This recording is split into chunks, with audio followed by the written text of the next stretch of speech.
Welcome to Bloody Betrayal and Works of Darkness. I'm your host, Frankie Seal. This week, I hear a wee voice calling out to us from the past.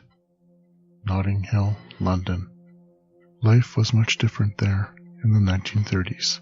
Homes used coal for heating, so the city was very dirty. It was the time of the Great Depression, which affected a great deal of the industrialized nations. Life was hard, and many people were struggling to get by. A housing project for the poor was built on Portland Road.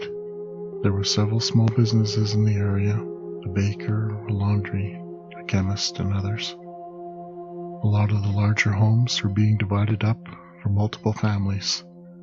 This practice would continue until after the Second World War. If we walked down to the local newsstand, we might purchase a copy of the Glasgow Herald newspaper for 2p. We could read about the second test match between Australia and South Africa in the cricket news. Also about the fog that caused the program of racing to be cancelled at Derby. Suddenly, a headline grabs our attention, and we're drawn into the story of an 11-year-old girl who was murdered. Vera Page was born on the 13th of April, 1921, in Hammersmith, London. She led the life of a typical girl, going to school, playing with her friends.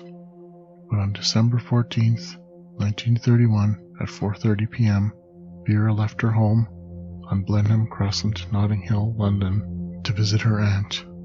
Vera Page's auntie lived only minutes away from their home. She wanted to go there to show her aunt her new swimming certificates. Her mother told her to rush so that she would not be late for tea. She rushed out of the house, so very proud of her new achievements. That would be the last time her family would see her alive. Vera made the short walk to her aunt's house without any difficulty. Her aunt said she left her house at 4:45 p.m. Then the story becomes obscured, like it was enveloped in the London fog. 2 days after her disappearance, her body was discovered by milkmen in the shrubbery in the front garden of a mansion located on Addison Road. There was coal dust on her face and on the fabric of her clothes. Her knickers were ripped down the front. She had been raped and strangled afterwards. There were also ligature marks around her neck, which suggest the body may have been dragged at one point. Many people came forth with information on the case. An official from the Holland Park Underground Railway Station offered some valuable information for the police, which led the police to investigate a coal cellar nearby. Sir Bernard Spilsbury, the man who examined her body, discovered coal dust and candle wax on her body. There was also a piece of an ammonia-stained finger bandage near her body. The coal cellar did not have any artificial lighting, which would explain the candle wax. It appears that the killer merely stashed the body there and planned to dispose of the body at a later time. The prime suspect of the crime was Percy Orlando Rush. He was employed in the neighborhood as a flannel washer in a laundrette.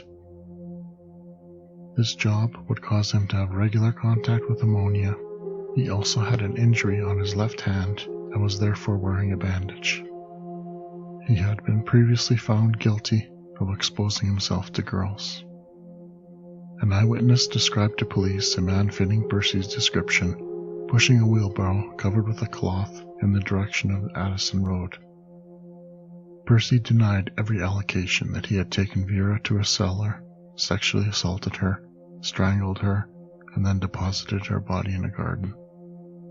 Percy Orlando Rush was never charged with the sexual assault and murder of Vera Page.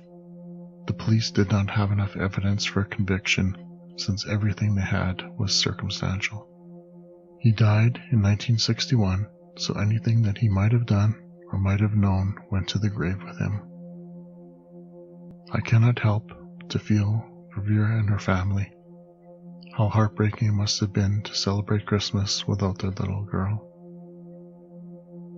A great deal of the neighborhood of Notting Hill went out on a cold winter day to watch her funeral.